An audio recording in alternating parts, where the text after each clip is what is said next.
There's a realm you enter, you start laughing. You can't control it no matter what you do. But you can't laugh every day you are praying. There's a realm you enter, you start crying. You can't control it. But you can't cry every day you are praying. There's a realm you enter, you start shouting like a madman. But you can't shout every day you are praying. There's a realm you enter, the intensity there will burn you so much that it will squeeze you. But you can't be squeezed every day you are praying. There's a realm you enter, you can't stand, you will run. But you can't be running every day you are praying. So when you find a mature believer, he doesn't hold the posture, he finds the realm.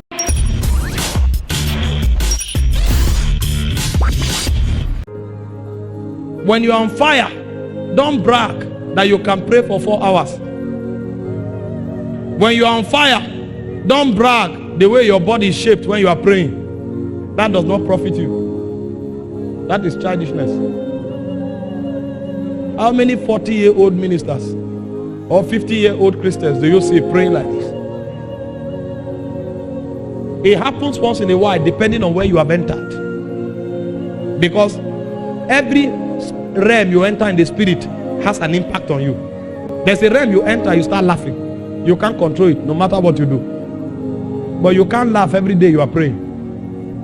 There's a realm you enter, you start crying. You can't control it.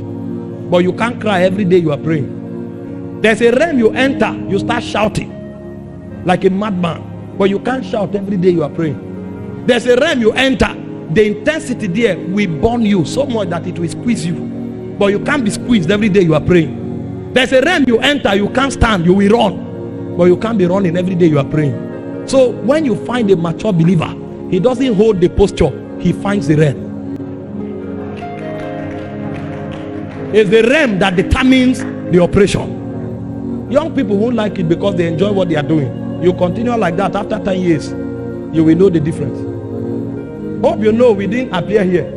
There were people we prayed with and we saw the many caricature they did. Now they are coming to ask, how did you do it? Because when they should learn how it is done, they were wasting their time looking for human applause.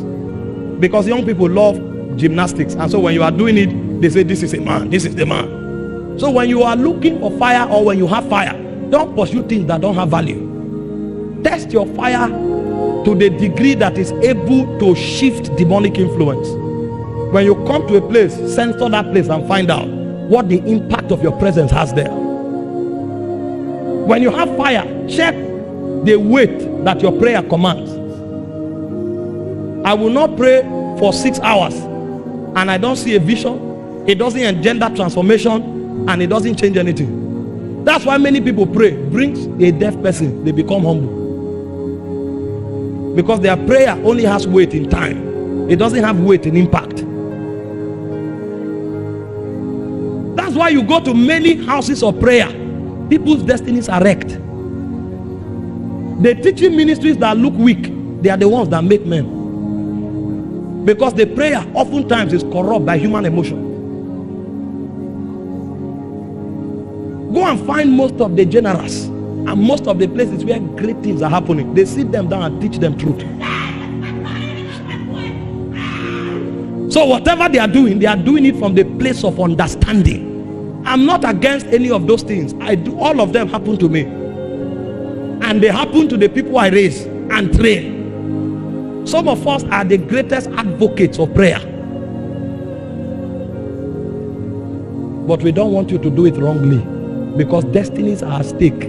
Don't do what you enjoy. Do what is right.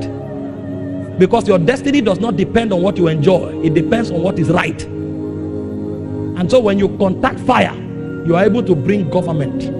Because you can dislodge princes. When you contact fire, your priesthood can create impact.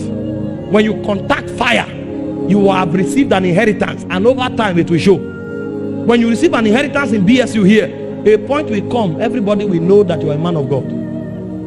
And for those of you who are not in ministry, it will affect your results, your academics.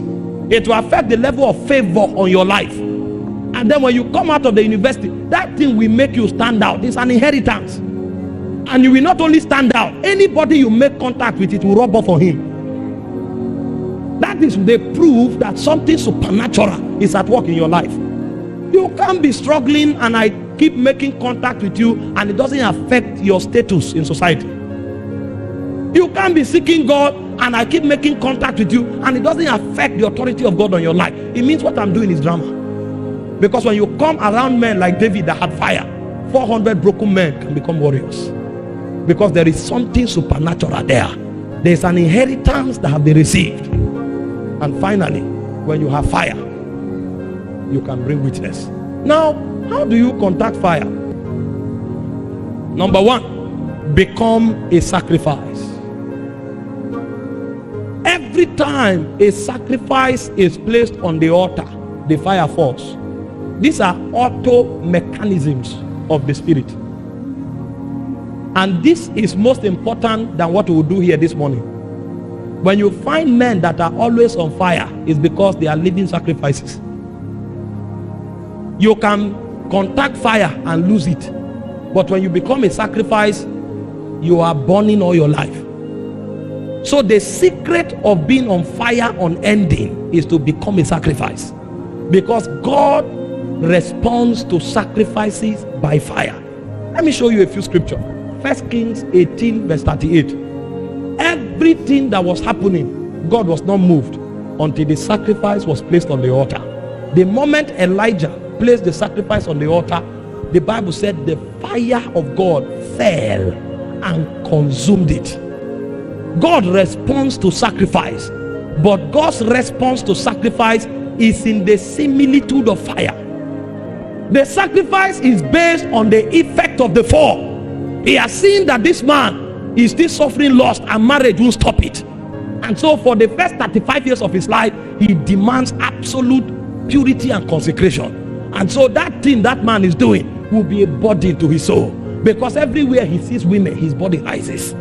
And so God will tell him that energy that you will meet when you see women, you will bring that energy to the altar.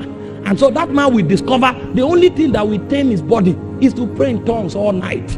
And so he'll be praying in tongues all night, not because he wants to see a vision, because he wants to tame the body.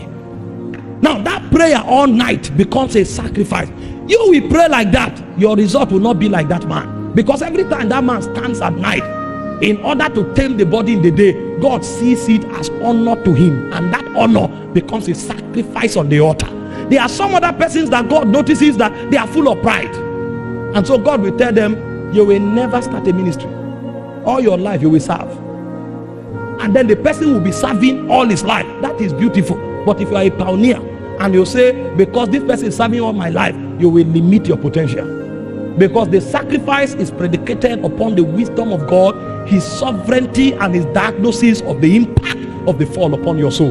When you discover God's consecration demand on you and you start keeping it, the fire will now rest. So when we talk about sacrifice, we are not talking about tearing yourself with iron. We are not talking about stabbing yourself. When we talk about sacrifice, we are talking about dogged commitment to consecration. God can choose you by his sovereignty. You don't need to do anything, but they know for God to walk with you, you need to do everything. You will give everything it takes for God to walk with you. You don't need to do anything for God to choose you. God will decide to choose you. That's why Judas Iscariot did nothing but for you to remain with God, for God to walk with you, and for God to rest upon you. You will do everything, and everything is called sacrifice. It's a consecration requirement. There are many persons that have great graces. For those of you who have been Christians for 10 years, you know some people that gave their hearts to Christ and began to prophesy from that day. You know some people that gave their hearts to Christ and began to pray for the sick, and the sick were healed. Where are they today? They didn't do anything for God to choose them, but they will do everything for God to keep them.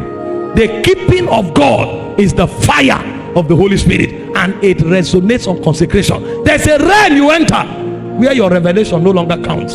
It is your sacrifice that counts. When you show up, they will not find out what you are saying. They will look at you. He said, in the year that King Uzziah died, I saw the Lord. And when they saw the Lord, they didn't ask him about his gift. They didn't ask him about his doctrine. They looked upon him and they found out that the man was a man of unclean lips. And so because there was no sacrifice to tame his tongue, his authority as a prophet was about to be taken up. But because of mercy, his tongue was purged. Somebody will be purged tonight. And the way you will be purged is that those consecrations you violated 3 years ago, God will reenact it. There were some of you who came on campus here. God told you, until you walk out, you will never have a girlfriend. There are some of you, God told you, until you walk out, you will never tell anybody I love you. But all your friends in 200 level began to boast with boyfriends and girlfriends. They began to change ribbons. They began to fix eyelashes. And when they asked you, when you asked them, they said their boyfriends gave them. You now started feeling lonely. That loneliness will be your sacrifice. And so when you feel lonely, you will present that loneliness to God. And as you present that loneliness to God, when the oracles of God appear, God will see that as a sacrifice and He will rest upon you. There are many of you here, God told you, you will not cheat. Because He doesn't need your certificate for your destiny. He needs your witness for your destiny. And so even though you have that carryover for 3 years, you enter the exam hall and suddenly you sat with a scholar. He looked at you stranded. He said, copy. You will look at the answer, but you also look at your destiny.